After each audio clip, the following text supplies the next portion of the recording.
ہر سال کی طرح موسمی گرما کے ختم ہونے اور سردیوں کے آغاز کے ساتھ ساتھ کشمیر کے پہاڑی علاقوں کے گھاس کے میدانوں سے خانہ بدوش گجر اور بکروال اپنے ساز و سامان اور مویشیوں کے ساتھ جموں کا رخ کرنے لگتے ہیں۔ محتاط منصوبہ بندی جس میں راشن، کپڑے اور باقی ضروریات زندگی کا ساز و سامان ہونے کے باوجود یہ ہجرت کافی تکلیف دہ اور جدوجہد سے بری پڑی ہوتی ہے۔ جموں کشمیر میں 23.4 لاکھ بکروال ہے جو خانہ بدوش برادری کا 11.9% حصہ ہے۔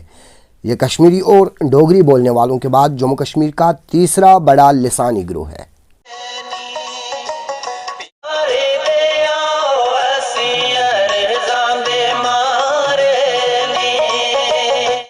چھوٹی عمر سے ہم آتے اور یہی طریقہ ہے سٹیپ بائی سٹیپ چلنے کا۔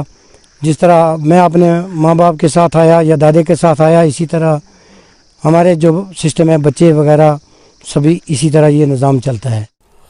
باغ حسین جموں کشمیر کے چرواہوں کی خانہ بدوش برادری سے تعلق رکھتا ہے۔ باغ حسین اور دیگر بکروال وادی کشمیر کے گھاس کے میدانوں سے لے کر جموں کے جنگلی علاقوں تک 550 کلومیٹر کا سفر پیدل طے کرتے ہیں۔ راستے میں ہمیں تھوڑی پریشانیاں آتی ہیں، جب بارش ہوتی ہے کوئی ساز و سامان خاص ہمارے پاس ہوتا نہیں ہے، کوئی ٹینٹ وینٹ ایسے ہی کاغذ وغیرہ لگاتے ہیں، کوئی ایسا شیڈ نہیں ہے کہ جس میں ہمارا بچنا ہو، جب وہ تو ہو نہیں سکتا، کوئی ایسی چیز ہمارے پاس ہے نہیں گورنمنٹ کی طرف سے کہ راستے پہ ہمارا ڈیفنس ہو سکے۔ موبائل زندگی ہے، یہ چلنے پھرنے والی، بغیر ہم اس چلنے پھرنے کے رہ نہیں سکتے۔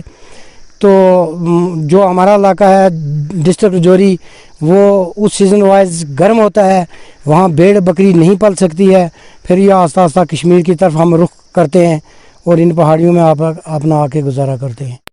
باغ حسین اور اس کے 22 سالہ بیٹے شاہ زماں کا مزید کہنا ہے کہ جنگلی جانوروں کا سامنا ہو یا کتوں کا سہارا لے کر مال مویشیوں کی حفاظت کرنا، ڈاکٹرز اور ادویات کی عدم دستیابی اور باقی تکالیف سے گزرنے کے ساتھ ساتھ اب فارسٹ ڈپارٹمنٹ کی طرف سے تار بندی اور بیجا روک ٹوک ہماری مشکلاتوں میں مزید اضافے کا سبب بن رہی ہے۔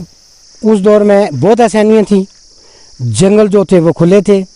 آج اتنی بڑی پابندی ہے کہ ہمیں راستے میں تار اور پول میں پھانستے ہیں، ہمارے پہ بہت حشر کرتے ہیں۔ گارڈ وہ کہتا ہے اتنے پیسے دے دو، اتنے جناب علی مجھے ایک ہنڈو کا ایک بچہ دے دو، تو وہ بہت بھاری طریقے سے ہمیں تنگ کرتے ہیں اور ہمارا چلنا پھرنا بہت مشکل ہو گیا ہے۔ رات گزارنے کے لیے بھی وہ تنگ کرتے ہیں ہمیں، راستے میں بہت شدت سے ہم اپنی زندگی جو ہے گزار رہے ہیں۔ اس کے علاوہ اور کوئی تبدیلی آپ کو دیکھنے کو ملی اس دور کی اور اس دور میں کوئی؟ اس دور میں یہ تھا کہ بہت بڑا آسانی تھی، آج کی جو بہت بڑی پابندی ہے فارسٹ کی طرف سے، تو ہمارا جو یہ کاروبار ہے اس میں بہت بڑا فرق پڑ گیا ہے۔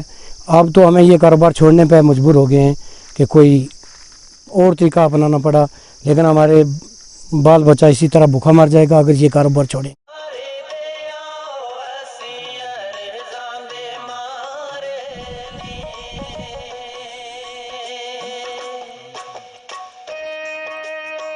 کہاں ہے سہولیت ہم کو یہاں کشمیر میں، جہاں ہمیں کوثر ناگ میں وہاں کوئی ڈاکٹر نہیں ہے، کچھ نہیں ہے۔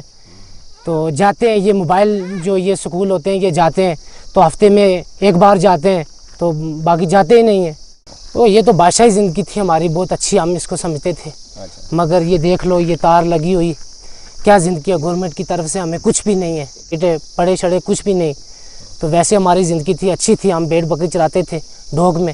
اب تار لگا کے گورنمنٹ نے جو ہماری زندگی ہے، جو جینے کا کوئی مزہ نہیں ہے اب تو ہم چاہتے ہیں جہاں ہمیں موت دی جائے، تو جہاں ہمیں یہ جو ہمیں سزا دی جاتی ہے ایسی تار بندی لگا کے، تو ہمیں تو ایک ایسے بنایا ہے جیسے ایک۔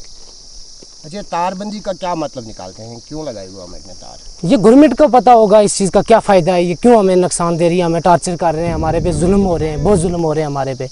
جو بھی یہاں بھی کوئی گارڈ آتا ہے تو بولتا ہے یہ ہے وہ ہے، تو بیٹھنے نہیں ہمیں دیتے ہیں، اگر بیٹھتے ہیں تو تب بھی ہم میرے سے مانگتے ہیں کہ دے دو، آپ ہمیں کچھ دے دو، پھر آپ یہاں بیٹھو۔